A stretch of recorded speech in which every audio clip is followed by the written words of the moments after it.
TV, empowering lives.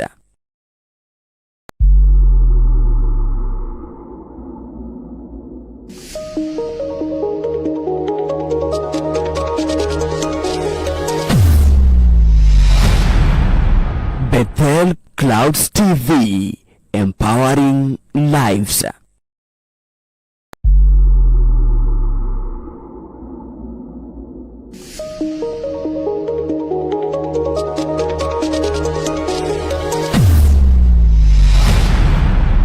Bethel Clouds TV, empowering lives.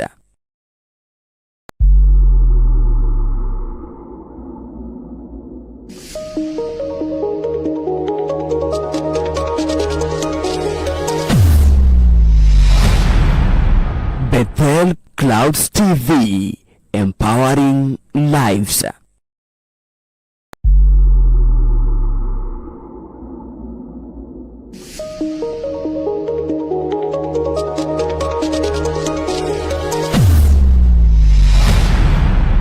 Bethel Clouds TV, empowering lives.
Gikuhura.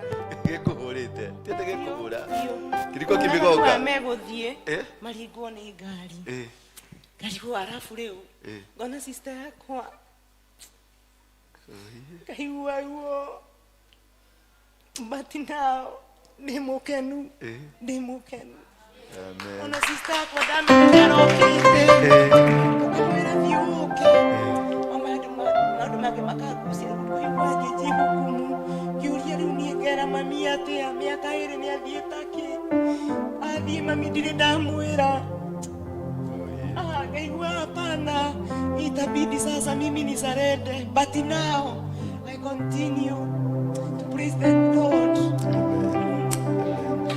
Kuigua ruo ndaigua maũndũ marĩa ndaigua atĩ ũyũ no athire thĩ atarĩ mbia.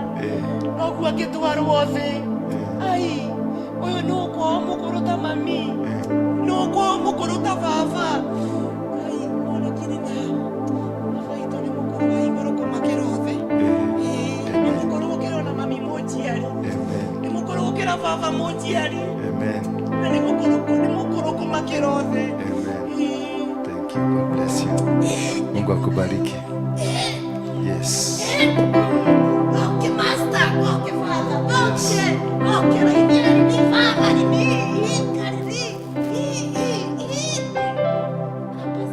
Hapa sasa. Yes. Kabisa. Hapo sasa nikalidea lini? Hapo sasa, si ndio? Bwana Yesu asifiwe sana. Ningetaka tufungue vitabu vyetu, notebooks, because I want just to go very fast. Time is not on our side. I think I have men of God here. Ningetaka tu altar wasalimie tu.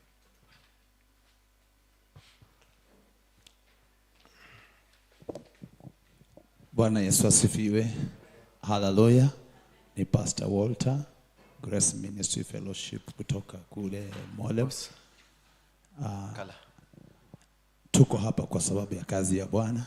Tumeshikilia mtume kuhakikisha kwamba maono inasonga mbele na inaenda kwa jina la Yesu. Thank you. Bwana Yesu apewe sifa. Majina ni Mchungaji John. Yesu ni Bwana. Nahubiri Kayole Junction House of Hope Church. Ni mtoto amezaliwa mahali hapa. Kwa hiyo ministry naitaga mtoto wa apostle. Sasa tumeita jina yetu ama tunaita jina gani? Tutaongea na wewe, tutapagana. Ama huko na jina yako umeregister? Sija register. Basi utaita Crusaders for Christ. I command. Thank you. Hiyo ni branch yetu. Hawezi kuzaa mtoto alafu mwachilia aende. Bwana Yesu asifiwe. Kwa majina ni Bishop John Kaunda na ubiri Kibra Pentecostal Glorious Ministry. Niko hapa kwa ajili ya mfalme wa amani. Yes, thank you very much. Hao ndio wametushikilia mpaka tukaenda pale archive intercessory. Tumekuwa tukiomba kila siku, every day. Tulienda siku ngapi? 2 weeks, 14 days, non-stop. Na tunaanza tena from next week, we start again, hata kama ni twice per week, so that we can have a balance vizuri, so that we can have a continuity, because we are getting deeper and deeper. Ile kazi tulifanya pale imebadilisha dunia mzima. Unajua nilikuwa nimeambia watu tamu ya Ruto inaisha lini? How many nani anajua inaisha lini? No, yesterday no. It was not yesterday. Yesterday it is when we conducted voting. Tamu ya Ruto ilianza lini? The day he was sworn in. You become a president when you are sworn. When you are not sworn in, you are an elect president-elect. So you are not a president. You've been elected, but you are not confirmed spiritually, because you have to be confirmed spiritually by lifting the Bible. Bwana asifiwe sana. Boss, toa hiyo hai sana. Weke kabisa kidogo. So after being announced by the commissioner, you are given 14 days. Sini 14 days as swearing in. So tulikuwa na koti ilienda siku ngapi? Koti lazima ende 7 days maximum. So it is 7 days plus 14 zikakuja 21. So on the 21st day from today, from yesterday, they are officially relinquished from the power in the spiritual realm. Sisemi physical. Msiweza kusema ati Ruto ataondoka kwa kiti siku. In the spiritual realm, he will know, atakuwa hana backing. Boss, toa hiyo sauti mbaya. Wewe utaenda ni pala. Si unasikia venye na hiyo sharpness si mzuri. So spiritually atakuwa relinquish power. Hatakuwa na covering. So atakuwa vulnerable. Not unless they call the CJ, ni Chief Justice, waende wamuswear in again. After 21 days from today, wamuswear in again. Ndio akuwe na spiritual covering. For now he doesn't have the spiritual covering. After this, akimaliza hapo. Kwa hivyo Kenya itakuwa very vulnerable. Toa hai. Unaona hii ya red? Aka red kaju. Kaju kabisa. Main. Punguza main. Punguza tena. Punguza ya microphone. Thank you. Kaa chini sasa. Sinana mini food. Yes. I'm a man of all jackals. Bwana Yesu asifiwe sana. So as of now, Kenya needs a lot of prayers. Kama kuna wakati Kenya inahitaji prayers ni sasa. We are at the blink of falling. At the blink ya kuanguka. Maana a president is a very important figure in the management of a country, and in holding this country together. The president is a spiritual marksman. Hata ukipiga Ruto na hakuna replacement. Kama hakuna replacement, hata upige Ruto hawezi ondoka. Ndio naona kuna wahubiri hapa tumewaharibia majina, lakini hawaedi. Kama sasa unaona kama James Maina Ng'ang'a, the more we fight him, the more he becomes stronger. The more tunasema ni jagiri, ni maraya, ni kila kitu, the more he becomes stronger. Because he is carrying, amepatiwa mantle on a generation. Kuna watu wa Maina Ng'ang'a, huwezi kumtoa huko. Hawa watu wako under him. So until a replacement ya mtu atakaye take over kutoka kwa Maina Ng'ang'a ataendelea kubaki. Hata kumupiga namna gani, until a replacement is found, those people can't go. Bwana Yesu asifiwe. Lakini utaangalia kuna mtu mwingine atakuja tu ataburumushwa tu kidogo hivi na anaisha, because a replacement already is there. In the spiritual realm, it's about replacements. Waruinge hamwezi kumupiga mumalize. Hamwezi hata mkifanya aje. Hata mkiinua vita gani, hamwezi. Hata mkinifuga, hata mkiniweka ndani ya choo, hamwezi. Tengeneza hiyo kamera yako baba. Ambia ni akuja adjust color. Hamwezi hata kidogo. It is so important, it's so difficult. Mtu mwenye ako na mantle fulani, mtu mwenye ako na assignment, because all this is about an assignment. In the assignment you are given, you cannot be able to achieve anything against the person given an assignment until the assignment is complete. Ndio unaona kuna watu huwezi. Kama Ruto sasa, he is on an assignment. Na Ruto assignment yake, he has never been a president. Bwana Yesu asifiwe sana. Ruto has never been what? A president. He was called as a chief whip. Alikuja kazi ni kama kiboko ya kurudisha watu kwa Mungu. Kama kuna wakati wahubiri wameomba, ni sasa. Na kumbuka wahubiri hawa ndio waliweka Ruto wapi? Kwenye kiti. Sasa hawa ndio wanaomba. Sasa I don't know whether mnaomba kumtoa ama mnaomba kurepent first. Because hawezi kutoka. Mtaibika tu. Hawezi kutoka. Mtaibika. Maana niliwaambiaga hakuna election. Leo jana kulifanyika election. Kulifanyika. There was no election. Again watu wameenda kotini kutoka kesho. Kutoka after the 21 days. People will go to court to challenge the presidency. Kusema you are in the office illegally. So what will happen? An IPPG will be formed. IPPG ni ile tulikuwa tunaita nini? parliamentary what? Party is what? Kitu group. Wakatengeneza a government of national unity. So, ndio naona watu wa ODM wanang'ang'ania wakuwe deputy. But the deputy will not come from where? The deputy will not come from them. The deputy will come from opposition. Now they are not in the opposition. They are in the government. They are in the broad-based. So the deputy kama kutaingia hiyo ya national unity, Ruto ataendelea kubaki kuwa president. Alafu nayo opposition, united opposition, itakuwa recommended, wataambia watengeneze, watete wao, wanominate mtu wao, ndio akuwe deputy president. Alafu serikali itakuwa kwa mara ngapi? Nusu mukate. Itakuwa nusu padi, nusu ya Ruto na nusu ya nini? Ya mwenye atakuwa leader wa opposition. Ndio naona Uhuru sasa amekimbia haraka kuleta opposition pamoja, because Uhuru anajua what is happening there. Na Wamonyoro naye ameleta shida, lakini sasa Wamonyoro disadvantage ni nini? He is impeached. He cannot go there. Yeye ndiye angechukua kama hangekuwa impeached. Yeye ndiye angefanya nini? Ndiye angechukua, ndiye angekuwa deputy president. What we are having, we will be having a transition government of about 2 years. Of about 2 years. Ndio tunaweza kufanya another general election. But I don't know. Ni guesswork nafanya. Si kitu si unabii. Msiende kuambia watu ati alitabiri. Hapana, ni guesswork. I'm guessworking. Si mnajua mimi ni mtu wa guesswork. And my guesswork inafanyika.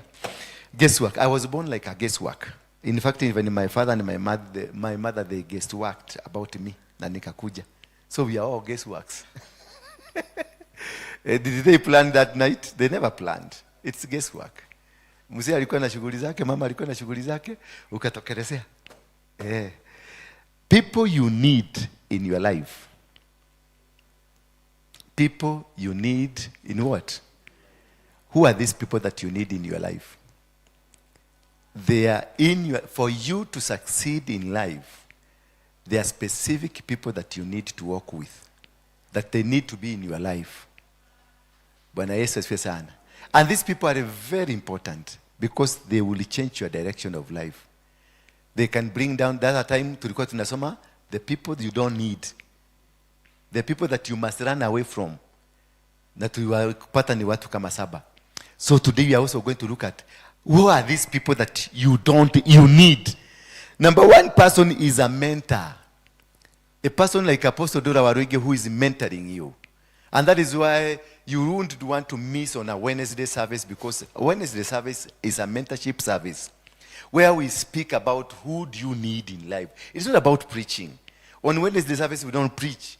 We do a teaching program to teach you about life, to teach you about things that you need in your life, things that will make you become, things that will make you go somewhere, people that you need to change your life. You may know, you may have about 10 sisters, 10 brothers, but you don't need them. None of them that is required of you. You can even have mother, mama yako na baba yako, lakini you come to discover you don't need them. Because they are not of any importance. They are not of anything to you. They don't push you. They don't bless you. They don't make you become. So if you look at the book of Philippians 4 verse 9, book of Philippians 4 verse 1, this is a mentor, is someone with experience, with a person that has experience more than you, and he comes in as a guider to guide you. Praise be the name of God.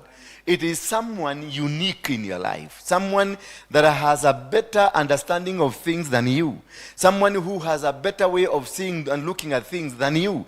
This someone will make, my dear brothers and sisters, I love you and want to see you. You bring me joy and make me proud of you. Continue following the Lord as I have told you. So he told them there is a Lord. He told them there is something you need to follow. He told them because he had an experience with God. He met God. Wakati saa huyu jamaa aliokoka, aliwekwa mchanga kwa macho, aliwekwa mavitu zingine, mpaka ikabidi akuja aobewe. Wakati aliobewa akafunguka macho. Ile yake ya zamani, macho ya zamani kaondoka, roho ya zamani kaondoka, systems za zamani zote zikaondoka, akagain a new system.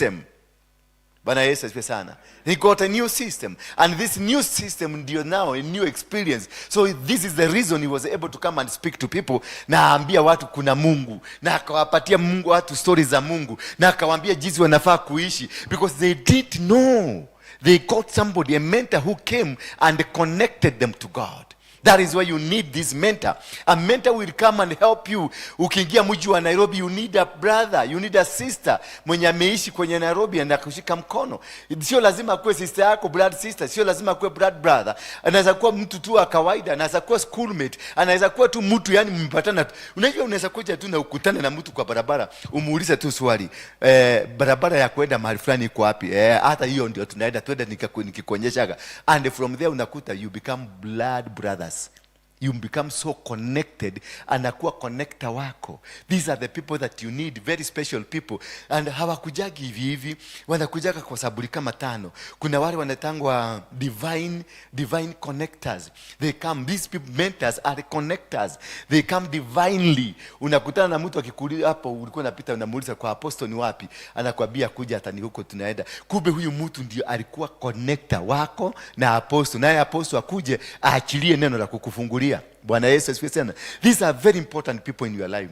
They come divinely. You don't know them. You've never seen them. You don't even understand where they come from. But God will inject them to you. God will cause them that you meet them, and you meet them at a very critical time. You know, have you ever gone to a hotel, ulikuwa unaenda kukunywa chai alafu unakosa kiti kingine, unakuta lazima hiyo kiti iko na mtu mwingine unakaa hapo. Kumbe that person ndio alikuwa kupatia connection.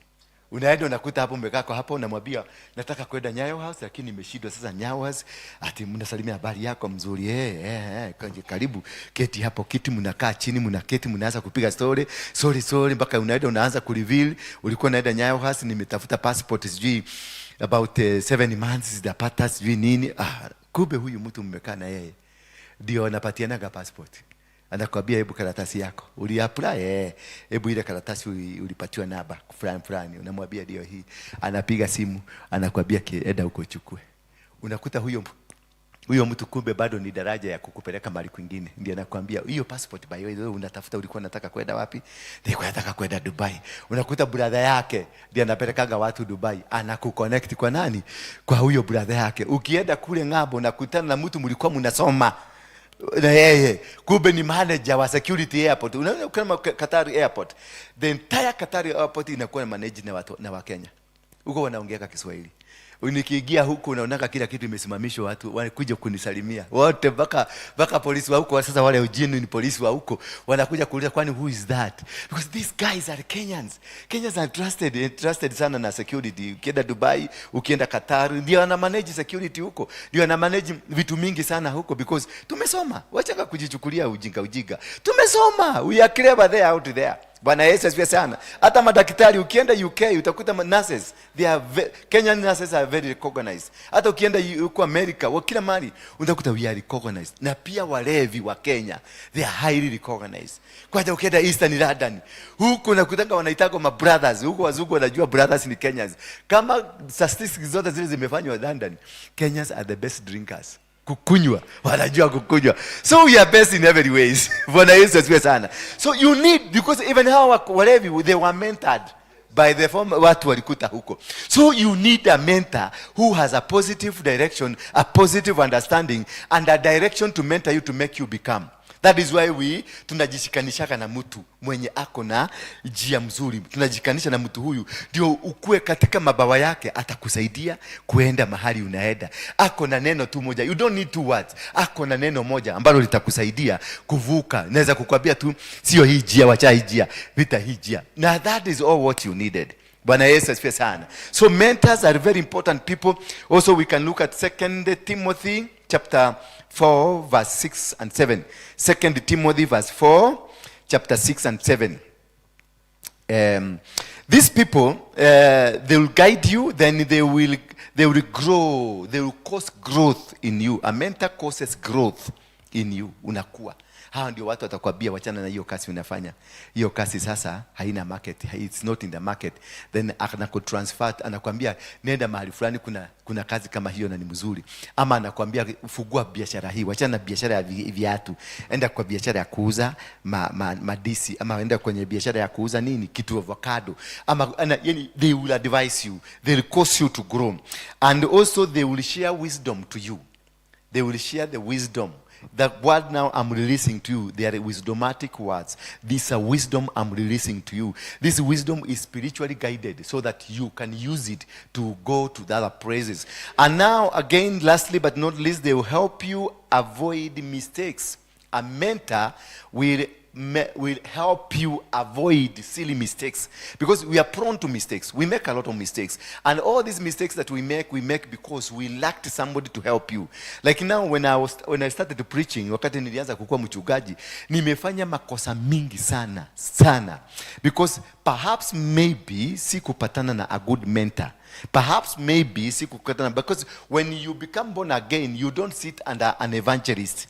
You sit under an evangelist at your own risk. Utaaguka, utaondoka kwa Ukristiano. You hate Christianity because evangelist, when ni mugeni haukuwa na hujui mambo yote, then you sit under evangelist. Evangelist ni mtu wa kukaa akikukemea, wewe hiyo sharati uko nayo uachane nayo, na yani anakukemea kwa mahali popote na anywhere. They don't have discipline. Lakini if you land into the hands of a teacher or the hands of a pastor anajua umefanya makosa, umefanya usherati, lakini anakuambia sawa tu, lakini Mungu anasamehea. Lakini evangelist anakukemea live. Ni kama ni yeye mwenye amebeba huruma zote za dunia, anakukemea live. Na ingine ilikuwa ya aibu. Sasa unaona aibu, hautarudi huko tena. Unaona hata hiyo kiokoko acha ikae. Lakini kama ni mwalimu angekubembeleza, akununulie mandazi, akununulie chai, akumete, akurudishe, akupeleke mpaka usikie yes. Kumbe kwani kuna kuaga na wahubiri. Si hahubiri wakuagi, wanakuaga. Lakini you've been sitting under a wrong person. Remember, kama mimi sasa kukaa chini ya mtu kama mimi, utachukia ukihonoki. Utachukia tu, maana nitaongea maneno mengine bako unashindwa, huyo no pastor. Bwana Yesu asifiwe sana. Mimi ukinisekenya nitakulipua hapo. Na hakuna mahali utanipeleka, nitakulipua na bado nikuja nikusalimie. Mimi hakuna ati kesho mwalimu atakuvichia kesho akupeleke wiki mzima ya kukudoa hiyo maneno pole. Unajua kanisa inahitaji heshima, unajua wahubiri wanahitaji kuheshimiwa, unajua anointing inafaa kukaa hivi, unafaa kuchuga anointing. Hiyo mema mimi sina. Hiyo neema sina. Hiyo ni akina Walter na akina Hawa. Hiyo neema mimi sina.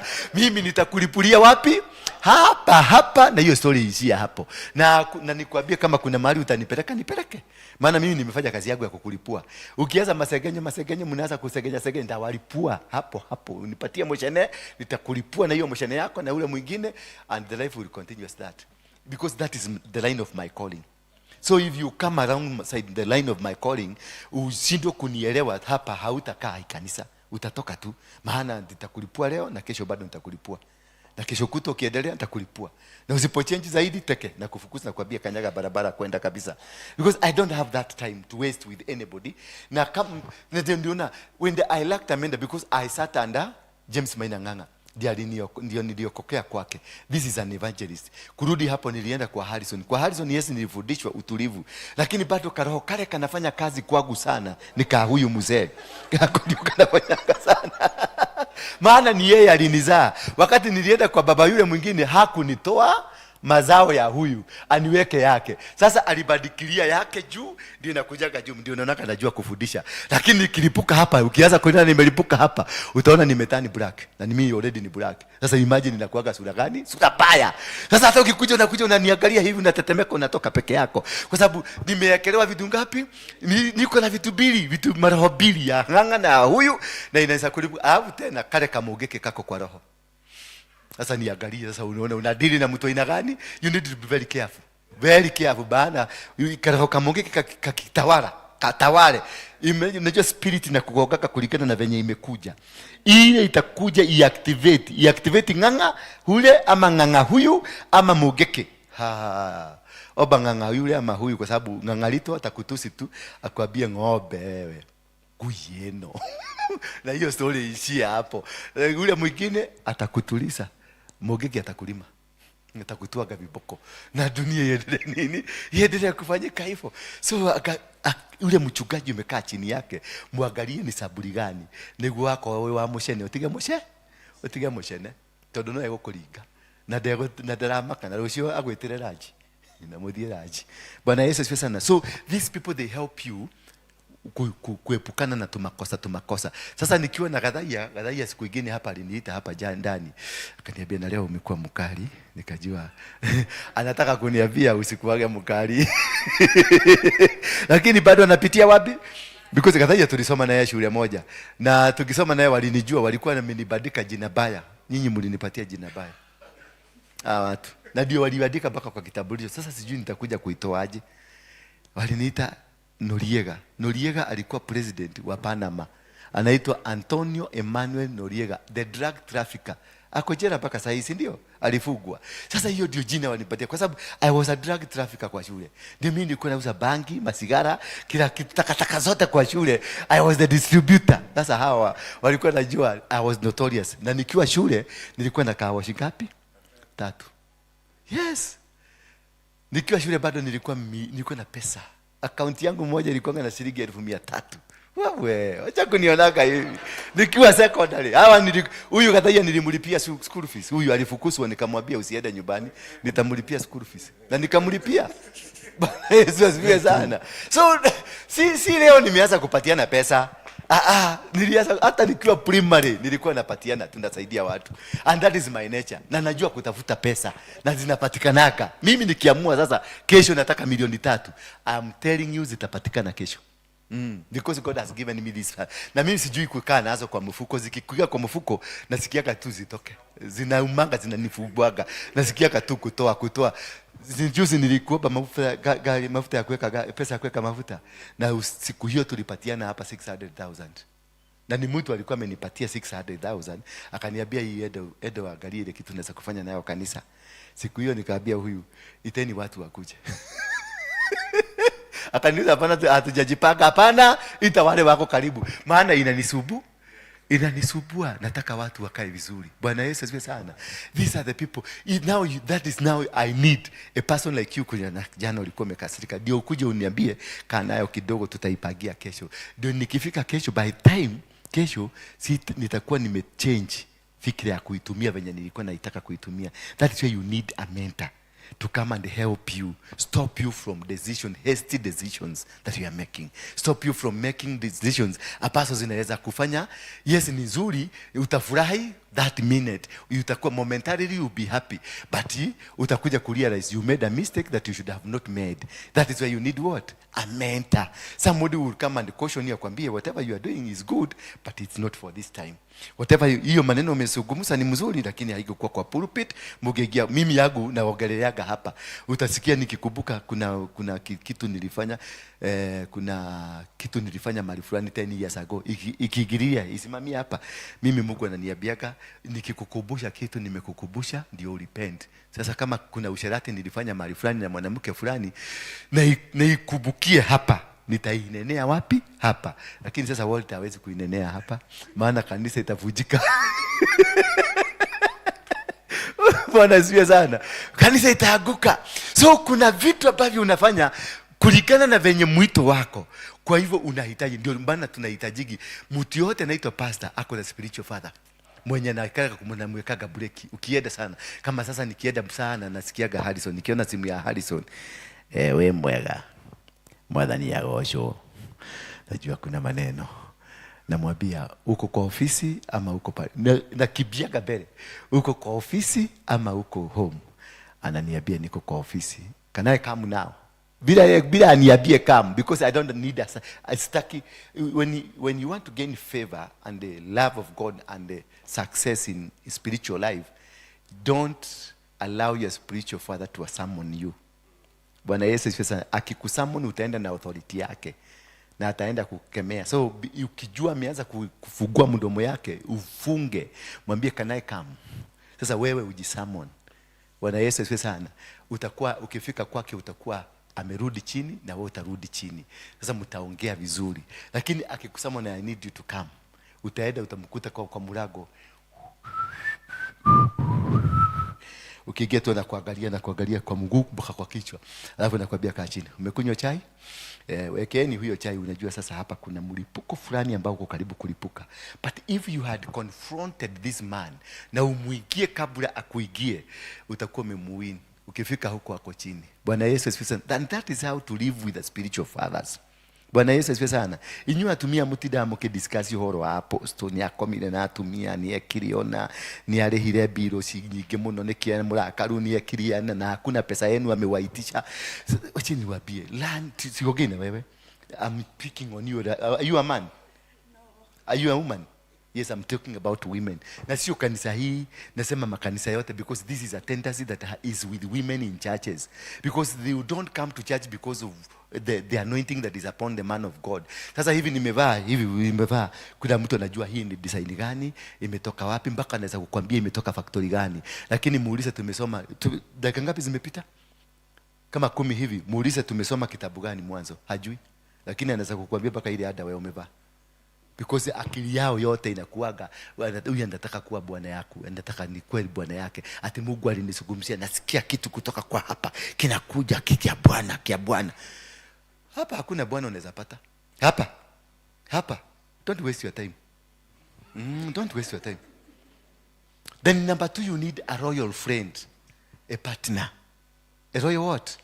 A friend. You can have a man in the name of a husband, but he's not a royal friend. He's not your partner.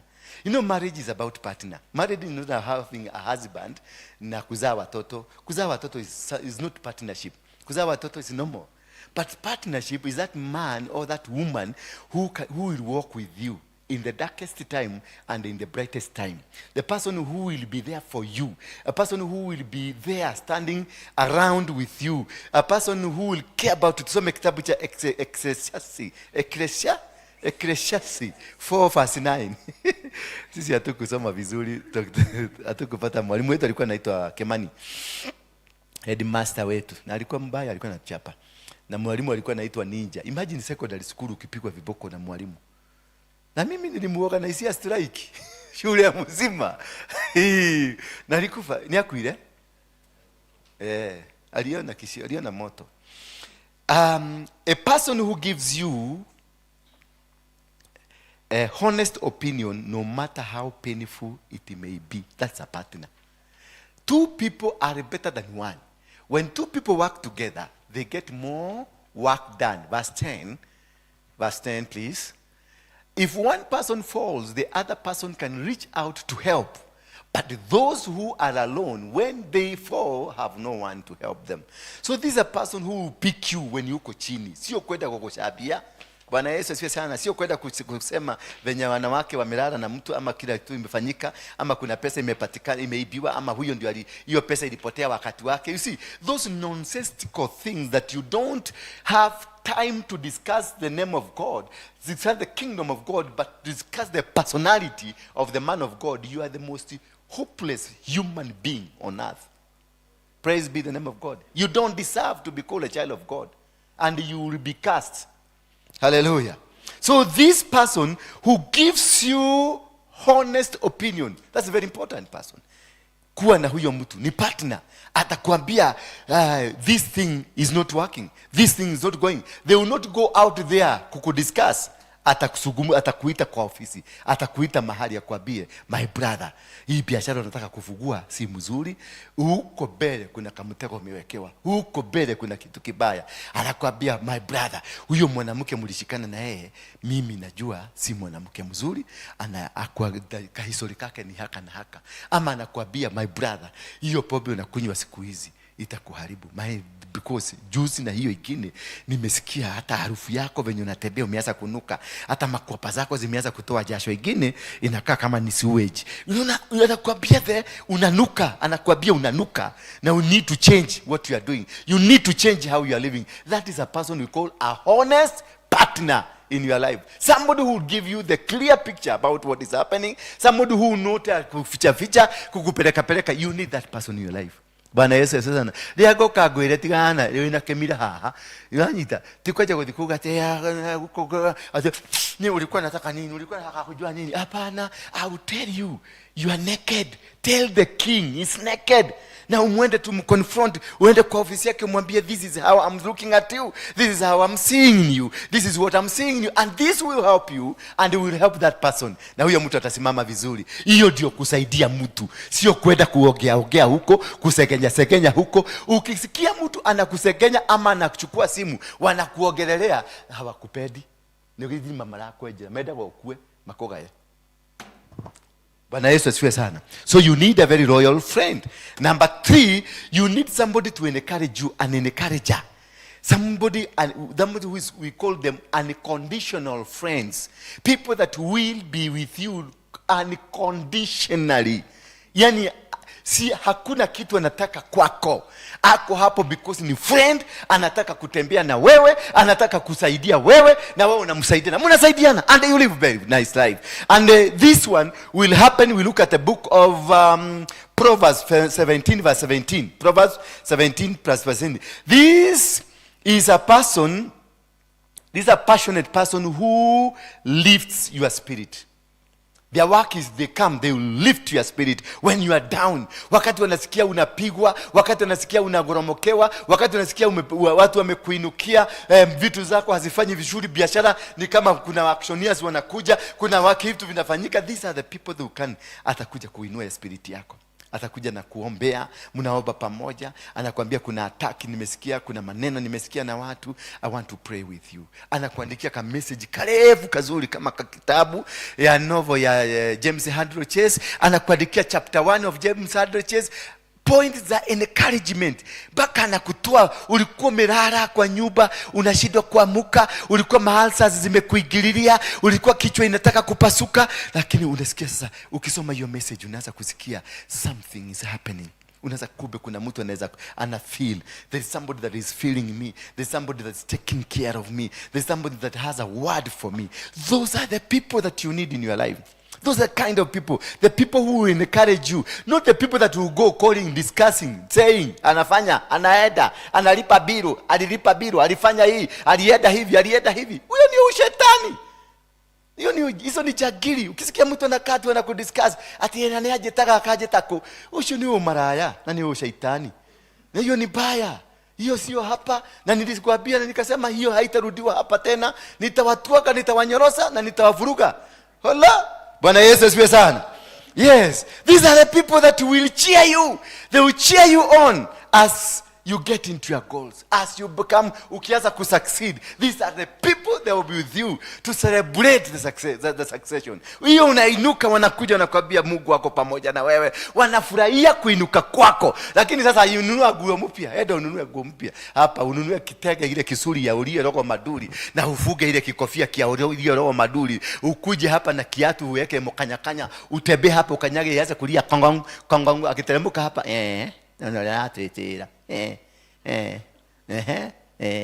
Ewa alekira ugo niguo apostle amwende. Na yeye ako kwa laini, ni kuona ameona competitor ameingia. Bwana Yesu asifiwe sana. Bwana Yesu asifiwe sana. Kwa hivyo this is very important to have. Choose this kind of people. People only who can encourage you. People who can come and tell you, indeed we know you are down. Indeed, we understand the situation around you. We understand the problems that are facing you. We understand hizi vitu zote zinaendelea. Nadu kama kemodo wagai. These people, this thing they come. They happen to human being. And you are also a human being. Yani unanipatia neno la kuninua. Lakini sio kukuja kunifinyiria, kunitidikirelia, na unatengeneza katoro kako, unaniigiza kwa hiyo doro ndani, unatidikirelia. Alafu unafunika doro, alafu unaleta jiko unaekelea huko ndio hiyo doro ikauke haraka. That's not a person that you need to even have around you. Hata kidogo asikae karibu na wewe. That person who want to kukanyagia chini uishe, muondoe kabisa na umutoroke. Bring the person that will help bring energy to your day. The person that will bring, atakupatia energy. Yani atakupatia words, powerful words that will bring a lot of energy to you. That's the person that you need. The person that will lift you up. The person that will let you. Yes, you are down. Umeanguka. Yes, ulifanya makosa. We are prone to mistakes. Kwa sasa sisi wachungaji ulisa garo ya hapa, gada ya hapa, na alta na huyu. We are prone to making mistakes. We make a lot of mistakes. Mingi sana. Hapa tunaigiaga hapa, unakuta kama sasa hivi tukiwa sasa mama kama huyu aigie hapa, nikimfanya deliverance maybe anishikilie, na wewe kweli ndio ulikuwa naigia. Na wewe unakuaga na haja na mimi. Na nimemshikilia. Na wakati nilimshikilia, unajua roho imemtebeleza, ameanza kulinai na kulikiki. Alie wapi? Anikute sasa tumelalaje? Sasa na wewe the contenter, wewe ambao ulikuwa uko kwa laini ukichugusa ni nani wanakuaga naye, unikutilie kama mama amelalia wapi? kanisa imeisha. Kanisa na gadira. Ni ndira manyitira life. Mamu munyanite. Na mimi nilikuwa nafanya kazi ya Mungu. Sikuwa nafanya vitu vingine. Bwana Yesu asifiwe sana. You need that person that will inspire energy kwako. Akuoneshe man of God. Whatever you are doing is good. Yes, hata kama si mzuri sana anakuinua, alafu anakupeleka chini na kwambia next time tutarekebisha, wanawake watakuwa laini na wanaume watakuwa laini. Kwa sababu siku hiyo niliona karibu mwanamke mmoja alikanyagwa. Unajua ananiambia kwa njia ya ujanja, lakini kuna mwanamke mmoja alikanyagwa na nikasikia sio vizuri. So next time wacha tufanye nini? Amekurekebisha na amekuweka energy. Hakukudeflect hiyo kazi mzuri ulikuwa umefanya mpaka 1%, ukaangukia at 30%. Haivuji hiyo 1%, anairekebisha hiyo 1%, ndio anakuinua, unaweza kwenda mbele. That's a kind of a person that you need in your life. Somebody who will come. Yes, you are down. Yes, ulipatikana na mwanamke. Yes, tunaweza. Kwani wote hawezi patikana na mwanamke? Yes, unawanikana. Kwani sisi we are human being. Yes, kwani nani alikwambia ni wakati nilikuwa pastor kuna mambo fulani ilitoka kwangu? I'm still a man. Naonaga, macho yangu inaonaga. Na inaonaga kitu mrembo kama hii. Inaangaliaga na inaona. Bwana Yesu asifiwe sana. Na mwili yangu ina react na ile kitu naona. Kwa hivyo I am not special. I am a human being at the end of the day. I'm just only given a responsibility nishikilie hii madhabahu. Na hii madhabahu ndio na wewe ukaletwa. Mungu anajua mimi nikiwete ya hii maneno.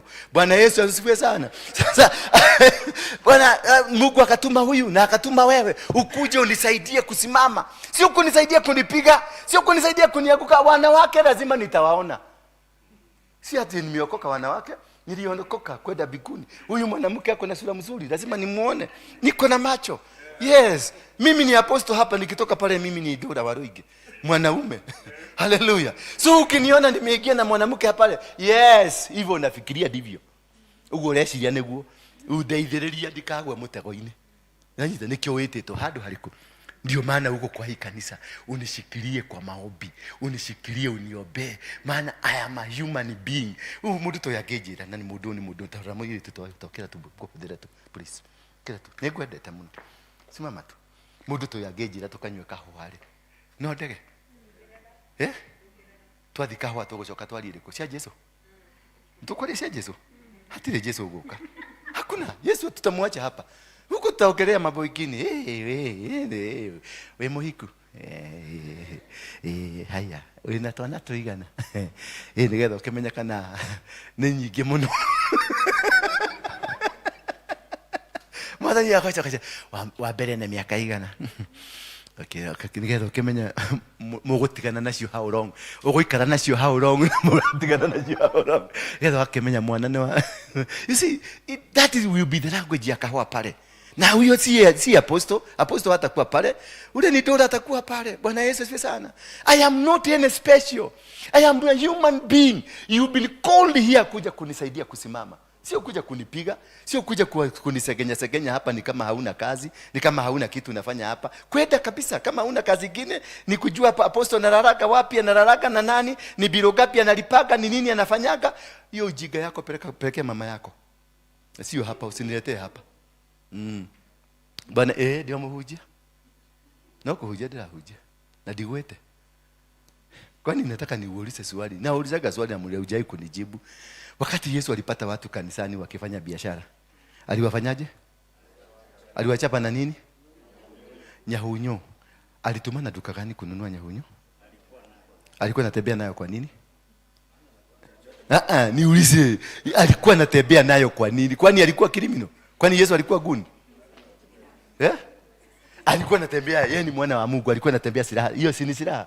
Alikuwa anatembea nayo nini? Sasa mnataka kunifanya mimi sasa mimi ni supernatural. Yesu hakuwa supernatural. Alikuwa anatembea na kiboko, maana alikuwa anajua anakutana na wakora. Na Peter alinunua, alikimbilia kisu ama alichomoa ama alikimbilia? Sikuchomoa, alichomoa.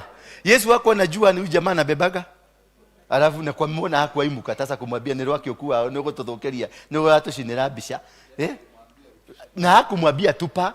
Na haku complain ile kitu Yesu alifanya, alirudisha sikio na akamwambia rudisha, nitakwambia kazi yake. Sasa mnataka kucomplicate injili kwa nini? Tukae Yesu. Na kukaa Yesu ni kulipuana. Ukinilipua nitakulipua. Ukikaa na mimi vizuri tutakaa vizuri. Tutembee venye Yesu alitembea na tuende vizuri. Wacha kuniletea. Kirada kode hera haha. Ate sade apostoli murakaru ni arakarete. Ndarakarete niki? Dibaga gwaku. Ndimenye ndari murakaru. Ate wanajua mamenya kaginyaria ndi murakaru na reta ni mukenu. Ari ndirahujia na gikeno na reta rahujia na gikeno. I am not your baby. Go and take John Maku. Diana maaposto. Aposto ni mukoroki wa kawaida. Bwana Yesu asifiwe sana. Aposto ni mtu wa kawaida leke modo. Tukiingia pale ulisikia nikiongea mambo ya kwenda biguni pale. Pale. Archive. Ulisikia tukiongea mambo ya kwenda biguni? Hapana. Niliwaita watu wote niwaambie there is love in God. Okoka kwanza hapa duniani. Tuelewane, wakati walikuja hapa wote waliokoka ndio tuliwaambia safari ya wapi ile basi iko ni ya kwenda biguni. Lakini wezi kuwabiria pale kule wanajua mapasta ni wakora, wanajua mapasta ni majagiri. Sasa ukiwabiria pale tunaenda biguni watajua unaenda kuwapora. Sasa walete kwanza hapa ndio waambie turadike matuine. Baada ya wao kuona ile vituko waliona huko wakaona Mungu yuko pale. Bwana Yesu asifiwe sana. And that is how you need to live. Kama wewe umetengenezwa ukiwa pastor, kaa pastor. Kama umetengenezwa kuwa teacher, kaa teacher. Kama umetengenezwa prophet, ni naye kaku. Kama yule ni prophet ule. Na ni mang'aa ajabu. Huyu mama ni mang'aa ajabu. Ametumwa kwingi na Mungu, hataki kwenda. Unaona? Mang'aa amekataa. Na ni nabii mkubwa huyu. Anafaa kwenda mpaka London, anafaa kwenda mpaka US huyu, na ataenda akikubali. Na bili zake zinalipwa na kila mtu. Hakuna bili atalipa. Huyu ni aje vituko. Si adwa shio. Huyu ni aje hurushina. Ni okelila wewe. Bwana Yesu asifiwe sana. That is it. Ukikataa unafinywa. Hata mimi nilikuwa nimekataa kuhubiri. Nilifilisika mpaka nikakunia kwa suruali.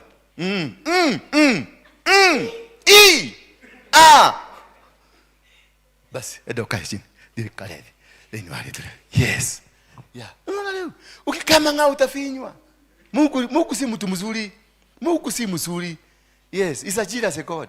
Unataka kuniambia ni jealous kwani ana compete na nani? Ndio unajua you become jealous because you are competing. Who is he competing with? He is alone, but he is a jealous God. You can never share a glory with him.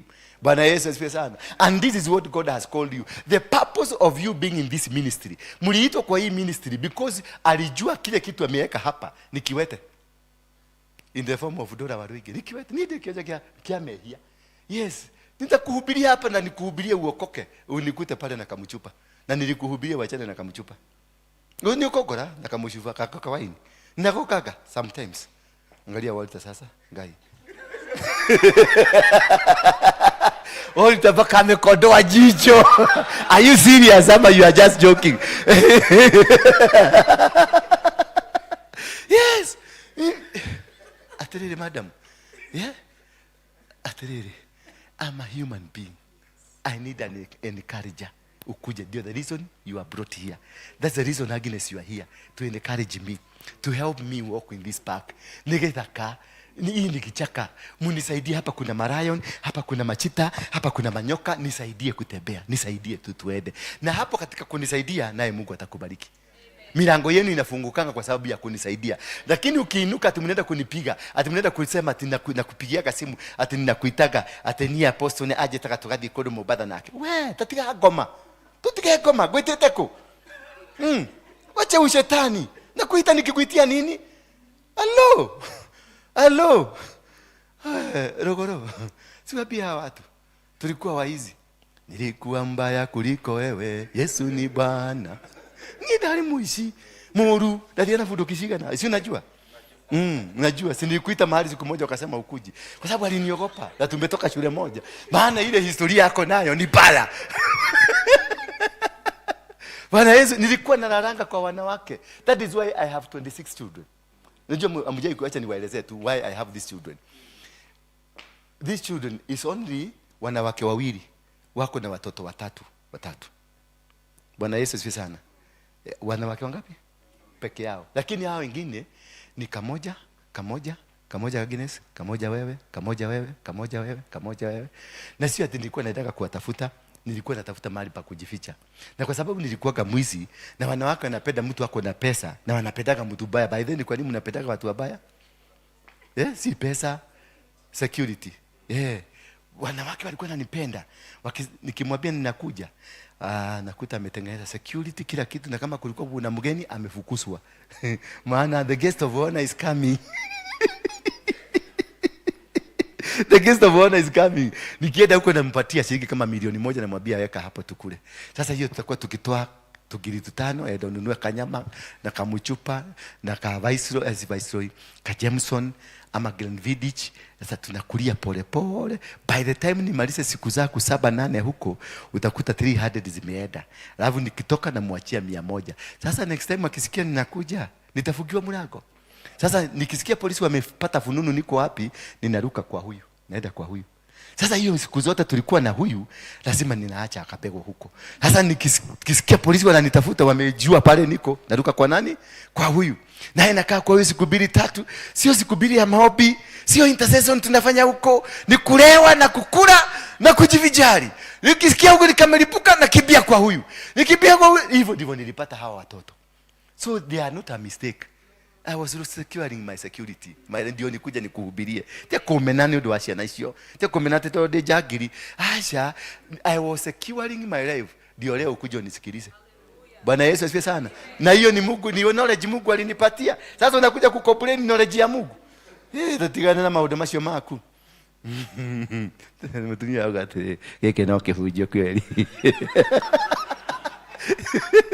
Niki hujio niende kukwenda ate bana amesema mnaenda kubarikiwa, mnaenda kuino. Hiyo ujiga hapana. Wacha nikupatie reality ya venye utaishi dunia. Biguni ni kuabiliwa, tumeabiliwa. Ngoja tusolve ya hapa ya biguni, tukienda huko si tunabia kuna kostirago, hakuna kazi, ni kwenda kurelax.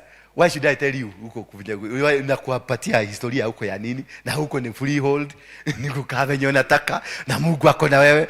Wacha tusemesane ya maana tumelemewa wapi? Hapa ndio tumelemewa, hapa ndio tumekwama. Nikusaidie venye utakuamua gari yako. Hiyo maneno mengine wachana nayo. Ya huko tukifika huko utatafuta kajia kako uende huko. Wewe uende ukitaka kwenda Southern, uende ukitaka Northern bypass, wewe uende huko. Kuna barabara nyingi, wewe utafute barabara yako uende ukae huko. Na maana hakuna struggle. Do you need me? Unajua we need one another hapa duniani, because unahitaji kamia ile niko nayo. Utakuja nikubajiri kazi upate kamia. Ndio uende kwa watoto washibe. Kule hakuna kazi, hakuna nini, utanihitaji wa nini? Kule hata sex hakuna. Ni maudu mwana gutire nego ikaro ugo fwa ona gutire guo ndivyo kunasemekana hakutakuwa hata vaguo ile nguo moja hii ndio nini ndio itakuwa taka hivyo kama wanyama. So why should I explain to you what I don't even know? Tukae hapa ngagutaithie guikara guku wanyita gutaithie gwetha mbeca, nikusaidie kukaa na wale watu wengine, nikusaidie kukaa kama mtu, wacha kukaa kama mnyama. Ukipatiwa ka responsibility kadogo hapa unaanza kukua kama mnyama, unataka kukanyaga watu, unatembea kabaka, unatembea hivi kama mtu haoni. Acha ujiga. Abia mwenzako acha ujiga. Yes. Tuko number 4. You need a person called a burden bearer. Mtu wa kukusaidia kubeba mizigo hiyo ambayo tumebeba. Bwana Yesu asifiwe sana. Hallelujah. Am I talking to people? Ama mmekasirika? Mutigethie. Na nao ukado age. Watakuja tu. Pastor Manga. Pastor nini? Manga. I don't care. Nini wewe? What's wrong with you? Na unakuanga na sarakasi? Si wewe ndio ulituambia ati unaona mtu kwa mlima pale Mount Kenya. Na unabii hizo.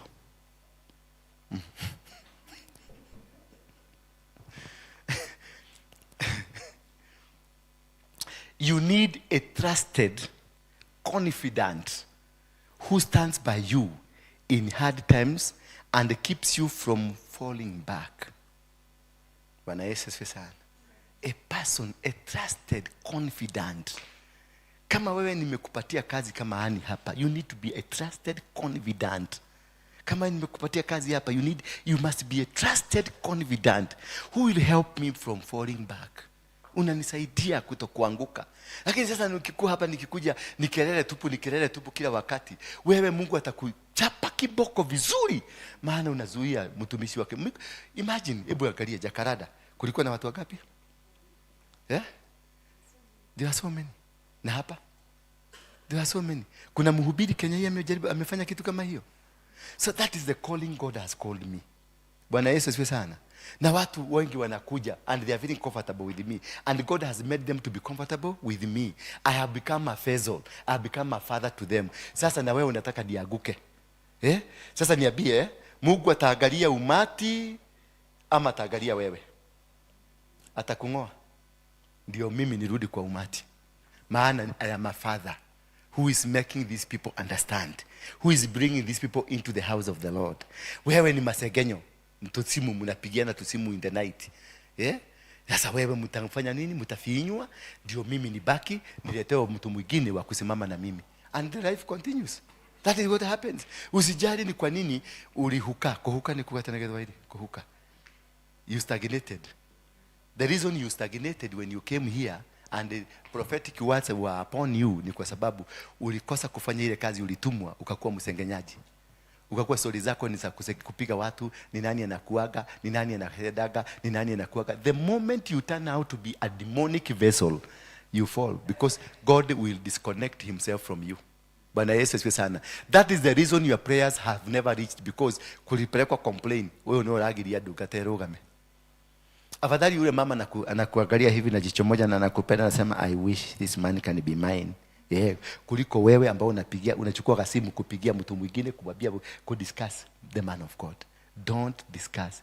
You'll be hurt, you'll be destroyed. More especially with a person like me, mwenye ninaenda huko kwa kiwanja watu wanaokoka 500 600 at once hivi. Don't joke with that. Niko na weaknesses, ndio. Niko na weaknesses. Mimi nimetoka kwa muherega ya jagiri, maraya. Muherega yetu yote, lineage, my bloodline yote yetu ni ya jagiri, usherati ndio namba yetu. Hiyo ndio cash crop kwetu. Usherati ndio cash crop kwetu. Unanielewa? So that is my bloodline. So in all the ways I'll be going, I'll be tempted. Nitakuwa tempted. Bwana, blood, Yesu mwenyewe ametoka kwa familia nini? Ya washerati. Bwana Yesu asifiwe sana. Hebu muangalie kutoka Abraham, kumbuka kuja Jacob, kuja kwa Isaka, kuja kwa Juda, uteremke mpaka Daudi, uteremke wao wote ni washerati. And again, the lineage ya Jesus Christ imetoka kwa mama mgani? Mama mgani? Rahab. Rahab alikuwa nini? Mpaka aliwaambia watu mimi ni maraya. Kwa hivyo mkuja hapa na mkijua mimi ni maraya. Na mnajua chakula ya maraya ni gani? Nani alitumwa ni nani? Ni Joshua na nani? Na Caleb. Na hiyo lineage ya hiyo maraya ndio imeleta nani? Mkombozi wa dunia. The lineage speaks a lot. And I normally speak to you about the lineage. Don't be offended ukiona nimesaraudiwa na wanawake. Ati kuna mwingine ananiambia, "Ni ndonire wathiũrũrũko ni atumia aingĩ mũno nginya ngĩona Kenyambe njeherere." Kagoka hago compete. Why you coming to compete? So you are coming because of your own reasons. Yes. Create your own space. Hallelujah. Create your I'm surrounded because originally mzizi wetu ni ya ushagiri. Unanielewa? That is why wanawake wote wamenisurround, because niko na attraction ambayo imetoka na mzizi wetu. So it is my work, me, kupigana na hii msisi, kung'oa hii msisi, kukataa. Yesu akienda mahali popote alienda, alipatana na jagiri. Kule kwa kina Lazarus, unafikiria akirudi kwa kina Lazarus, alikuwa anarudi kwa kina Lazarus kufanya nini? Na alikuwa amefukuzwa. Na alikuwa amefukuzwa kwa nini? Unakumbuka wakati tulikuwa vijana, tulikuwa tunaenda ng'ambo ile kutafuta wasichana, tunatuagwa, tunafukuzwa. Sasa Yesu alikuwa akienda kwa kina Lazarus, akaenda akafukuzwa. The following year akasikia Lazarus amekufa, alirudi kwa nini? Brother in law. Bwana Yesu asifiwe sana. Maana alikuwa mtu. Sikumbuka wakati alienda wapi, kwa mto. Alikuta mwanamke wa kanisa, ama alikuta nini? Alikuta maraya. What a coincidence. Because the spirit of the family bado inasababishanga hizo vitu zifanyikie karibu na wewe, because they are looking for you, they are searching. Ukiona mtu anaroga, ni intercessor, ni pastor, lakini ni mrogi, ni kwa sababu kwao kuna urogi, kuna foundation ya uchawi kwao. Ndio maana hiyo foundation ndio inamfuataga. Ile matatizo, ende waangalie matatizo yote na kukumbaga kama ni ya shida, kwenu kuna spirit foundation ya poverty. Ndio unaona whatever that is haunting you is from your. Sasa it is upon you to cut the umbilical cord. Ezekiel chapter 16, verse 1. Kukata the umbilical cord. It is upon you now to disconnect yourself from the umbilical cord that causes the challenges that you are facing now. The challenges will be there forever mpaka ukufe. Baka hata ukizikwa ukue wale wadudu wanaitangwa wagunyo huko ndani, utakuta magunyo huko zinafanya usharati kwa sababu umetoka kwa usharati, because you are a product of them. Bwana Yesu asifiwe sana. So don't look at me kwa hiyo level ati ugeji na mimi, unipage na mimi na hiyo level. Hapana, wewe niombe, nisaidie kusimama. Mimi naomba na pia nakuhitaji. Unisaidie kufanya nini? Kusimama. Na mimi pia nasimama na wewe. Maana kwenu ni kwa wachawi, ni kwa warogi na vituko zako zote. Hata ukishika microphone kuhubiri ni uchawi mpaka venye unaona anahubiri, unaona haka ni kamchawi. Kwa sababu kwao ni kwa uchawi. Sasa nikusaidie, nisimame na wewe. Na wewe unasaidia kupigana na usharati, na mimi nasaidia kupigana nini? Na uchawi. Na tutaendelea, safari itakuwa rahisi. Mbinguni ni bali. Bwana Yesu asifiwe sana. Hii safari ya kwenda mbinguni si karibu hapa. Ni safari inahitaji kusaidiana na kupanda pamoja tukienda mahali. Kwa hivyo acha kuchallenge mtu, acha kuangalia mtu kushitaka mkidiscuss mtu. Discuss muno. Hado ma discuss akaivura turahotanire. Hado ma discuss ko uri ajakarado ria turahotanire. Nini mara discuss? Ate demo maraya. Na nini ndemeraga nyumete ruduka rwa maraya. So what else do you want to know from me? My father is a polygamous. My grandfather alikuwa na wanawake 38. My grandfather mama mmoja alizaa watoto 15. Mama mmoja. Ili alikuwa na watoto wadogo sana ni 15. Sasa you do expect me nizipate hata nusu ya hiyo? Na higo de yake honokile. Mimi niko na 7 years since I got saved. Wewe ni mzuri, umekaa kwa salvation ni miaka hiyo yote. Achana na mimi. Mauduma chede kile itahonokete. Don't judge me by I can never be defined by my past. No, I am a new creature. Leave me alone.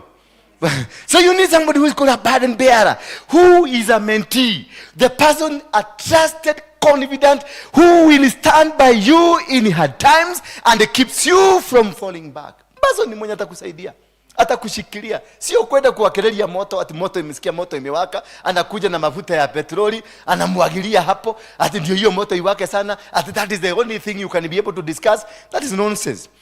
Soma 2 Timothy chapter 2. Is it 2 Timothy? Yeah, 2 Timothy chapter 2 verse 2, around there. Yeah, chapter 2 verse 2. Quickly please. Yeah, so that is how we need to do, and this is how we need to live, so that we can be able to become what you have heard me teach you publicly. You should teach to others. Bwana Yesu asifiwe sana. What I teach here, teach others. Share this teaching with the people you can trust. I think kuna metengenezwa machine ya kudetect trust. Do we have one? We need to buy one here for this church. Sasa ndio tunaweka hapa kwa maholi na mashine kingine kinawekwa hapa, ndio tunajua trust, kama uko na trust. This is the Bible. Share these teachings with the people you can trust. Then they will be able to teach others these same things. So this message was not for everybody. It's for the people who can only be trusted. People who can shut their mouth. People who will not keep discussing you. People who will not keep fighting you. People that will be trusted and will be treated. The Bible inasema, tell to the trusted people. Mimi sikuwa nimesoma hapa nikaelewa vizuri. Leo ndio nimeelewa. Nilichukua watu ambao si trusted nikawafanya trusted. Sasa angalia Biblia, they will that it share these teachings with the people you can trust. So who can I trust? Hebu niinue mkono. Who can I trust in this church? Mwenye hajai nisegenya? Mwenye hajai nisegenya hata kidogo? Hujai discuss mimi? Mimi ni msharati, mimi nimefanya nini? Mimi nimelala na wanawake, nimelipa bili kubwa, nimefanya nini? Kai. Watu 6. Na mimi nafikiria kaniko na wewe umenisegenya. Wewe umenisegenya, ulinisegenya na watoto wako. Bwana Yesu asifiwe sana. Number 5 and the last one. Get the person who can connect you, the connector. A person who has multi-networks. A person who is endowed with networks. People will connect you to any office that you need. A person who connect you to anything. You need gold, anajua pale gold inapatikana. You need clothes mzuri, anajua mahali clothes mzuri inapatikana. You need to meet Ruto, anajua Ruto anaweza patikana wapi. This person will always link you. Hawa ndio watu wazuri, maana hawakuagi na mambo mingi. Ukitaka kwenda kwa governor anakuconnect, ukitaka barua fulani anakupatia, ukitaka kitu fulani kinapatikana. Those are the people that you need in your life, the people who can connect you, and they are called divine connectors. These divine connectors, they are either experienced, wako divine because they are spiritually endowed, na kuna wengine wanaitangwa technological, hiyo jina ingine ya technology. Mtu ako na mawazo ya kiteknoloji. Yeah? The people of influence, the people who has something that you don't have. What were technical connectors. Like now this gentleman, he is a person I need in my life because yeye ndiye anafanya ninaonekana hapa. Mimi ukiniambia pale nisimame, unaona nikiwashautia, wewe simama kaa vizuri. Hebu niambie nisimame hapo. Hata dakika 2 siwezi. Hiyo kitu anafanya ninamwambia tengeneza, siwezi jua kutengeneza, lakini ako hapo kunisaidia. Bwana Yesu asifiwe sana. Mwenye naangalia microphone pale, ako hapo. Those are technical connectors. They help you in technical things. There are people who will come and financial connectors. They will help you to advance financially. There are people like now I'm a pastor. I'm here to advance you, to connect you with heaven. Bwana Yesu asifiwe sana. That is why unaona ninalika because niko na connection ya biguni na wewe hauna. Sasa nikikuconnect moto na wewe inawaka kwako na unapata connection. Na wewe connect mwingine. Na wewe connect nani? Mwingine. Dunia itaishi vizuri na itaishi kwa mamlaka ya Mungu. Na tutakaa kwa upendo wa Mungu. Mungu wa mbinguni awabariki sana. Tusimame kwa miguu yetu na nadhani kila mtu amebarikiwa. Najua kuna wale wamenikasirikia sawa. Nikasirikia tu hakuna mahali utanipeleka. Mimi naitwa Ndura Waruinge, aliyekuwa kiongozi wa kundi haramu la Mugeke. Kijana ameshindwa. Mnaenda kanisa gani baba? Amwenda kanisa? Kabisa. Kwa nini? Tumekawia. Ngumu. Awende kanisa? Sunday utakuja? Mkwe mkikuja hapa kanisa. Asi kujaribu, tutakubaliana na wewe. Nitachukua namba yako. Uko na simu? Na wewe uko na simu? Msiulize mamu. Msiwahi kuambia kuomba ruhusa mamu. Mnanipigia mnaniambia hatuna fare, tutumie fare. Sawa, tumekubaliana. Haya, sawa, na usiambie mamu. Shikeni sadaka kwa mikono yenu, nipatie bahasha pia mimi. Chana mimi nitoe dhabihu ya kumaliza hawa watu wanataka kulia kabisa.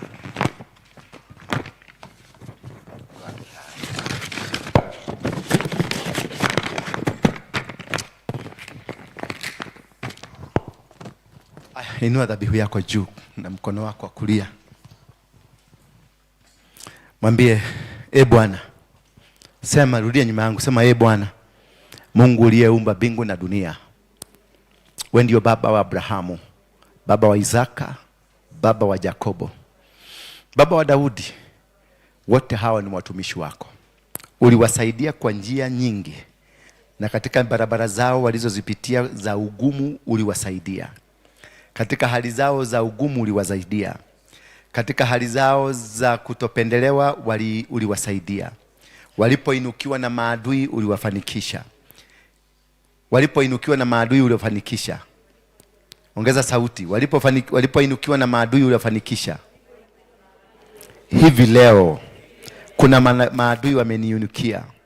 Wamenena mabaya kunihusu. Wamepigana na mimi. Wametafuta kila njia ya kuniangusha. Lakini sasa nainua dhabihu hii. Iwe msaada wangu wa kupigana na wanaopigana na mimi. Fanya barabara zao ziwe telezi. Fanya mipango yao isikamilike. Sambaratisha kila njia zao. Katika jina la Yesu Kristo. Sema amina. Leta sadaka yako uiekelee hapa.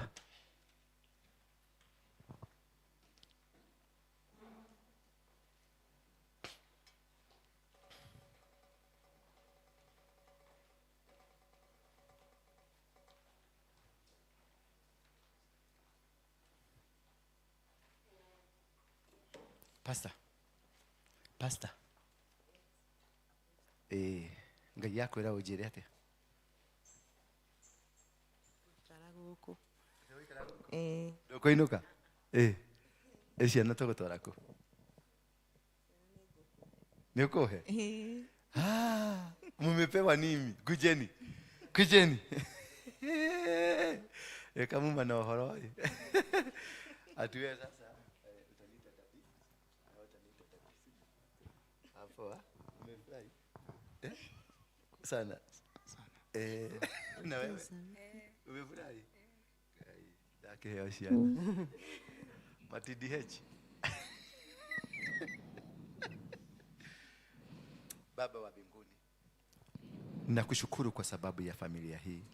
Imepitia magumu, wameteseka, wameinukiwa na maadui wa kila aina, na njia zote zile ni kudhoofisha hali yao ya kiroho.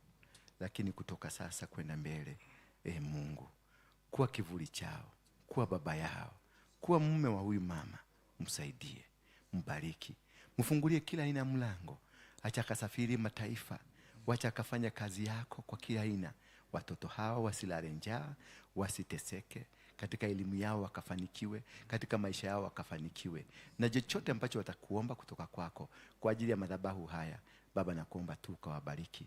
Kama vile Solomoni alikwambia, watu hawa wakikuja kwako kwenye madhabahu wainue mikono yao na watubu dhambi zao, Baba na ukawakumbuke. Kumbuka familia hii, kumbuka watoto hawa, kumbuka mpaka kule wametoka, huyu mama kuzaliwa kwake, bloodline yake, maeneo aliyozaliwa, na hata tabaka za kwao zote ambazo zimenena kinyume na yeye, ninazivunja. Ninaharibu minong'ono ama maneno yaliyonenwa juu yake, yaliyomdunisha, yaliyomdhoofisha, yote ninayasambaratisha katika jina la Yesu Kristo. Ninavunja nguzo aina yoyote yule. Kule alikuwa ameolewa na wakamuacha akiteseka, lakini sasa kutoka leo, Baba, I connect her to her divine connector, ambaye atamshikilia mkono, atamwezesha, atamfanikisha katika kila njia ya maisha yake. I speak blessings upon her. I speak blessings upon them. I speak blessing upon the siblings, sisters zake na brothers zake, familia za kwao zote wakabarikiwe na wakainuliwe. Na chochote madhabahu yote yaliyoinuliwa kwao kuzuia wabarikiwe, na yakaondoke katika jina la Yesu Kristo. Somebody say amen. Amen.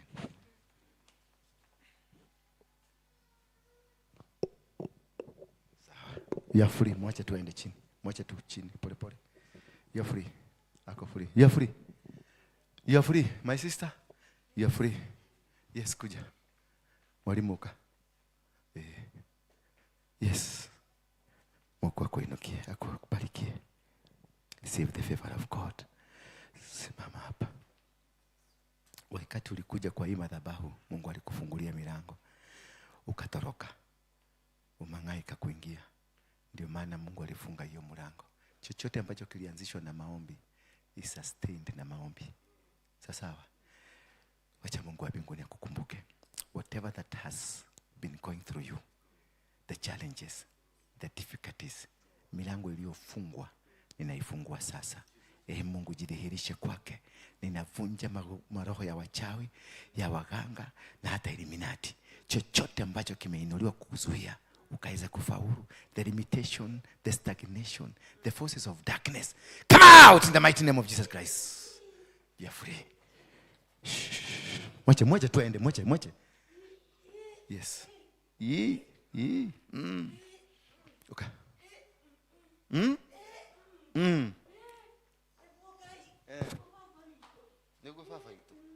Yes. Walter nisaidia hapa, ni watu hawaelewangi maneno vizuri. Shikilia hapa kwenye kitovu chako. In the mighty name of Jesus Christ.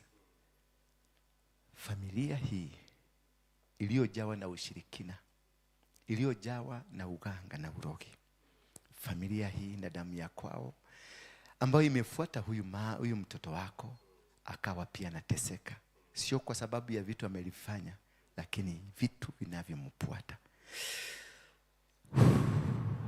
My Father, I release the Spirit of God upon you. I disconnect you. I cut the umbilical cord that has connected you from the evil patterns of your family. From today henceforth, you are free. In Jesus' mighty name. Yes, come mami, come. You, yes. Kuja. Shika kitovu chako. Sema Bwana Yesu, nisaidie.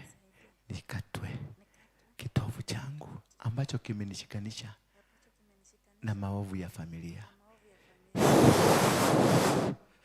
Ya free. Yes. Kujeni nyinyi wawili kujeni. Mukaraga tatu morogi twirukai.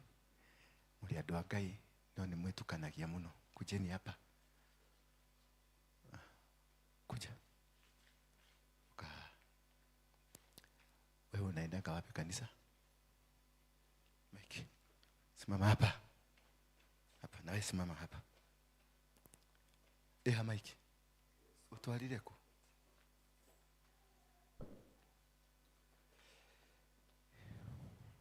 Tobie jina majina yako. Wa? Wahu nani? Edith Wahu. Umekuwa ukienda kanisa wapi? Ya Thika. Na kwa nini uendagi sasa? Ilifugwa. Then what happened? Why are you here?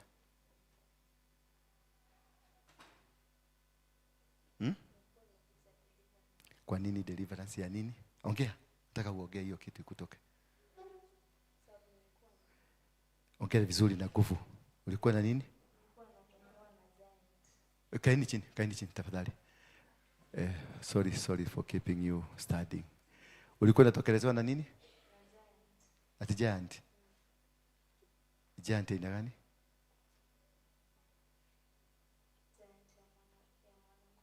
Giant ya mwanamke.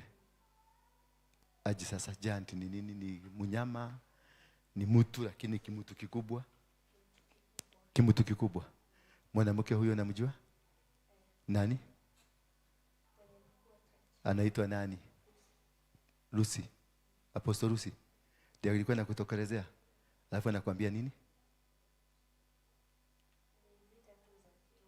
Alikuwa anakupiga vita. Kwa nini? Mahusiano yako na yeye ilikuwa nini? Mlikuwa mnafanya nini naye? Na sasa katika kukutokelezea kama giant ilikuwa ni sababu gani? Songa nyuma yake. Unaona ni kwa sababu gani?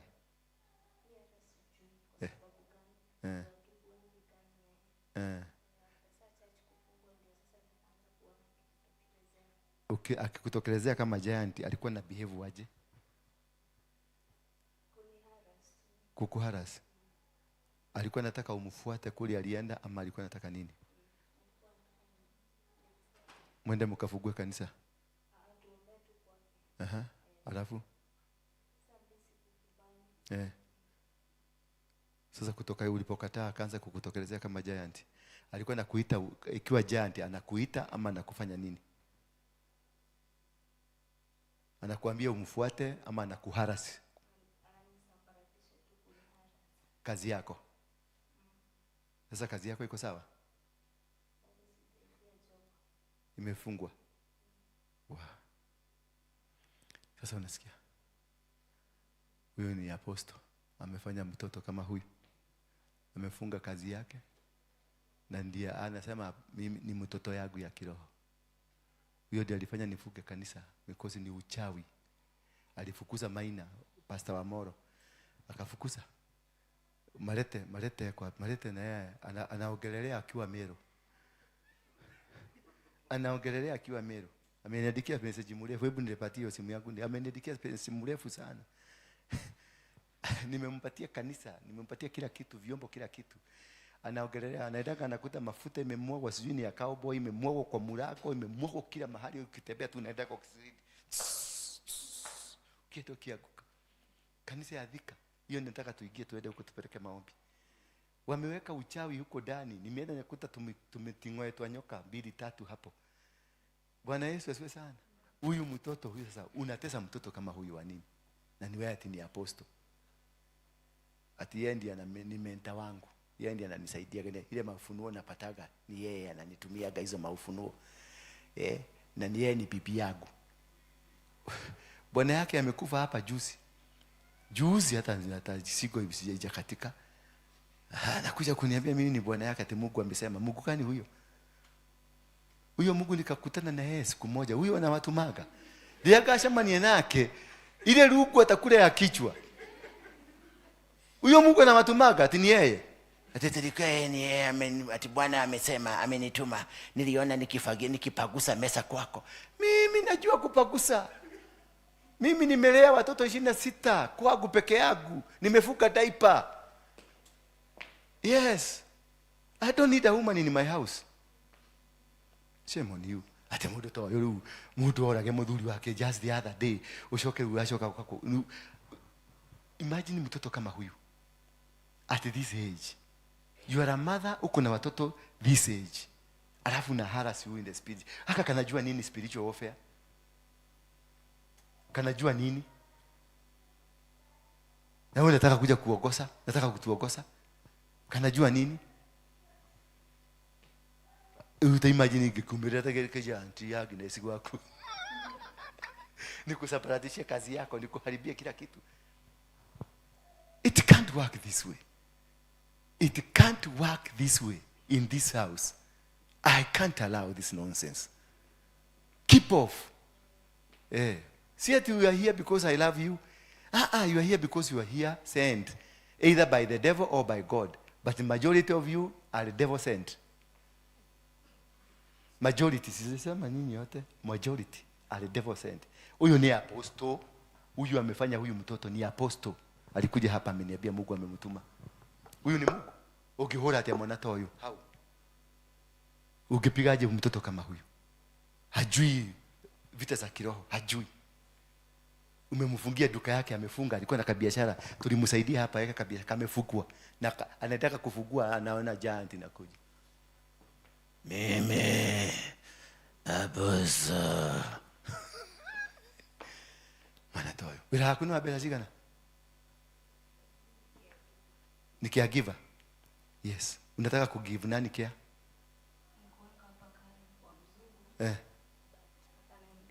Kazi imeisha. But kuna mwingine nilikuwa nangojea atoke US. Sababu alikuwa anafanywa check up, dialysis. Sasa akaniambia atanipigia simu last month. Sasa nikagoja hajanipigia hata sasa. Okay. Funga macho yako. Sema Bwana Yesu, sina uwezo. Hawa wanaoniinukia ni wakubwa kuniliko. Wako na uwezo kuniliko. Wako na mamlaka kuniliko. Siwezani na wao. Wewe tu ndio naweza. Ninakuomba nisaidie safari hii. Sema amina. You are free. Na wewe? Unanisalimia wa nini?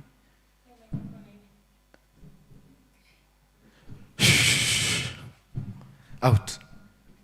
Every demonic agenda upon your life, every powers of wickedness, uchawi na uganga na uroki na madhabahu ya megumoine, yote ninaibomoa katika jina la Yesu Kristo. I set you free from ancestral spirits that have contained you in Jesus' mighty name. You may be seated. So, let me advise you that when you are dealing with the spiritual matters,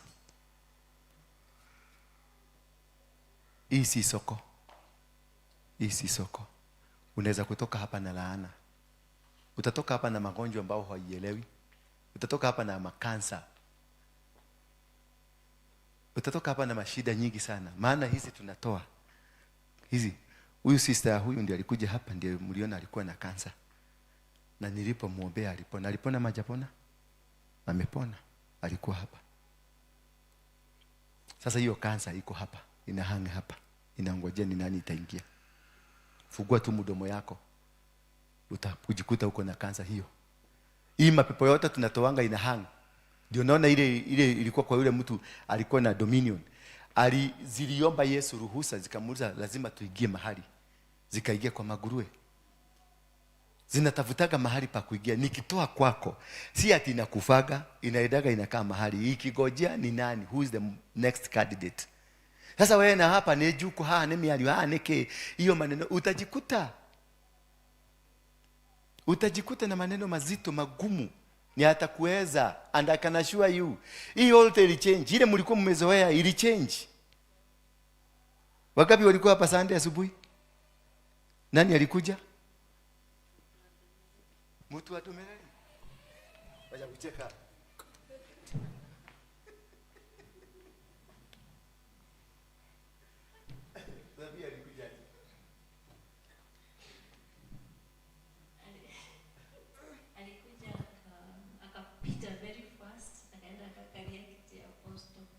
No, first of all, his mama kando yake akaanza kuongea maneno haikueleweka, then akachalia akaanza kuongea.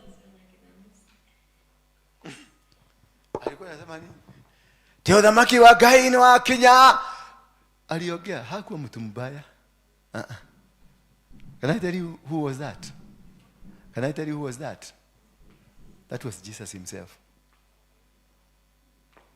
Nilimuuliza swali, umetoka wapi? Alisema ametoka wapi? Alisema Mulanga hakuwezi toka kitu kizuri. Alisemaje? Alisema nimetoka Nazareti. Na akaniuliza kuna kitu kizuri kinaweza toka Nazareti. Wakati nilimulia rais, nikamwambia eda, maana kazi yake ashafikisha. Those how angels will come. And they are siku hiyo kulishuka angels. Nikiwa nimelala hapa, walilandi 7. Pap, nilikuwa nasikia hii body kipigo pup mpaka nikaamuka. Nikasikia uoga hapa. Bwana Yesu asifiwe sana. This thing has been taken over. Wewe ambao umezoea mchezo, sauli yako. I'm not going to warn you anymore. You are going to see a good example in 2 weeks from today. Mtaona very good example. Itatoka hapa. Yes sir. There's a bishop. There's a bishop called me yesterday. Tulikuwa tunakuja na yeye kwa maombi. Aliniambia ile mkutano ya mwisho tulifanya. Shika mic vizuri. Mkutano ya mwisho tulifanya ya intercessors. Alisikia sauti. Ikimwambia hapa na kutoka saa hii umeponywa. Yeah. Kaniambia nilisikia sauti ile tulimaliza mkutano na mwisho, akasikia sauti ikimwambia na kutoka leo umepona. Na alipona. Thank you. Hapa hakuna maombi tena tutafanya. Hapa hakuna maombi. Ni commenting tu intercessory. Moto tu inawaka. Ukiingia hapa mapepo na nguvu zote za giza zinaondoka. Just like that. You don't need to be prayed for here. You need uingie kwa ile mlango. Nani ile mlango? Iko guarded na two malaika wako na sword. Sorry. Na kuna mwingine aliniambia if you come here kwa wewe mtumishi wa Mungu, aliniambia ni mchungaji. Akaniambia you don't need hata kuombea. Kuja tu akutamkia neno. Na kutamkia neno ukienda mambo yako iko sawa. Hiyo ni testimony ya watu wengi.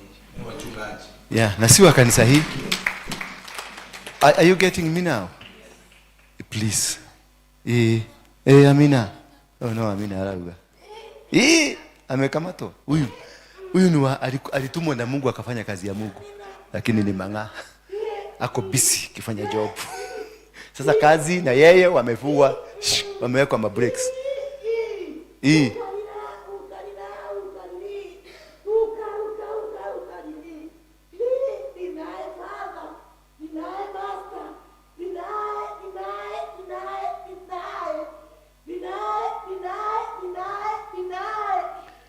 Thank you. Thank you. Hey. Thank you. Thank you. Hey, thank you. In Jesus name. Tulia. Yes. Nini baba? Batia mic hapa. Mimi naitwa Billy mtumishi, nimeshiriki sana. Na niko na document zangu. Mimi natoka Embakasi, Muradi huko. Mimi nimekuwa nimezileta hapa kwa madhabahu. Juu kumekuwa na stagnation sana. Ni za nini? Hizi ni za CBO. CBO. Na vision na mission zake. So imekuwa stagnated since 2022. Hujaipata msaada? Sijaipata progress. Imekuwa stagnant sana. Nikasema hata mimi nikuje kwa hii madhabahu, tutaanza kuja hapa. Yalete tuneke kwa madhabahu. Then hiyo stagnation imeisha. You're free. Yes. Kuna mtu mwingine akona special request? Kuja.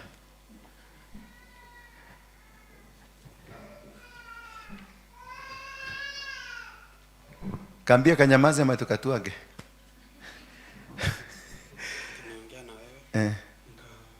Sawa. Baba, katika jina la Yesu Kristo, nafungulisha kila neno lililofunga jina lake, lililofunga maisha yake, lililofunga his bloodline. Jina lako ni kama Jabesi lililokuwa na ugumu na mateso mengi, lakini kutoka sasa utapata kibali mahali popote utaenda, upatapata kibali cha mbinguni na cha binadamu. Amen. Thank you. Look, orera. Nyamaza. Okay, master. Yes.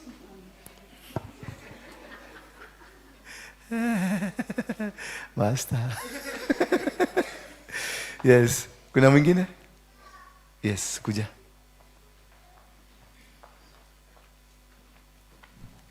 Yeah. Rejection. When were you born? 84. Mama yako alikuwa ameolewa ama? Yeah. Na historia unasikianga what had happened to her before you were born. Ukiwa hapa ndani, ni nini ilikuwa inafanyika?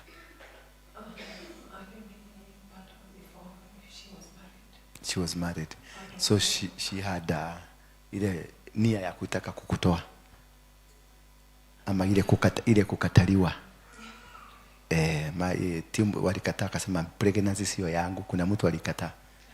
Yeah, that's the reason you are rejected, because already you are rejected before you came.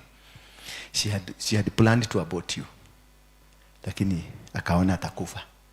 So you are here not by her will, you are here because aliona atakufa, because alikuwa anataka ku save the other relationship, lakini Mungu akakataa. Akasema lazima ukuje because you are a prophetess. Wewe ni mtumishi wa Mungu, si ndio? Si unajua hivyo? Wewe ni mtumishi wa Mungu. The reason you are on earth it is to serve God, but you are not serving God.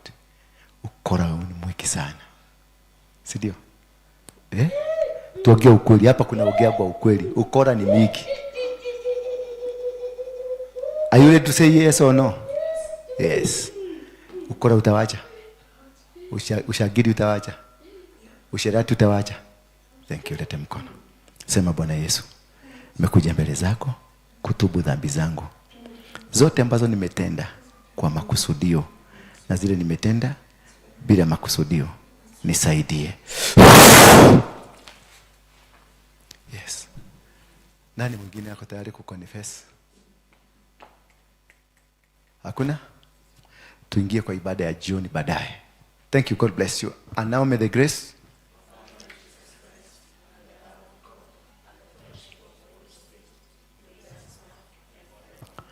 Amen. And now may the grace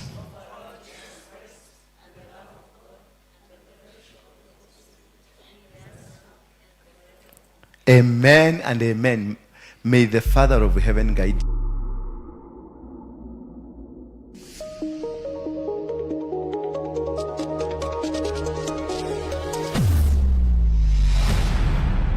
Bethel Clouds